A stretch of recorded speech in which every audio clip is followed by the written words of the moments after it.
নামাজ পড়লে সওয়াব, না পড়লে গুনাহ, এই চিন্তা আমাদের সবার মাথায় আছে। শুধু আজকে থেকে একটা চিন্তা অ্যাড করবেন, আমি নামাজটা পড়লে আমার রব খুশি হবে।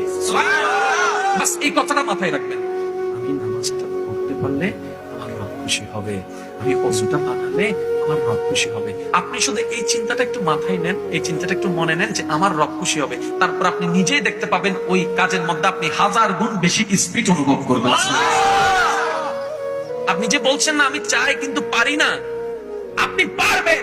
হ্যাঁ, একদিনে সম্ভব নয়, এক সপ্তাহে সম্ভব নয়। বান্দা যখন লাগাতার চেষ্টা করতেই থাকে রবকে খুশি করার জন্য, একটা দিন যখন চলে আসবে আপনার সমস্ত ধৈর্য রবের কাছে পছন্দ হয়ে যাবে, সেদিন রব দেখবেন আপনাকে নিজে থেকেই সাহায্য করা শুরু করবে।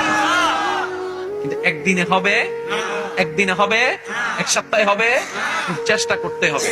আজকে থেকে মাথায় কি বসায় রাখবেন, এই নামাজটা পড়লে আমার রব খুশি হবে।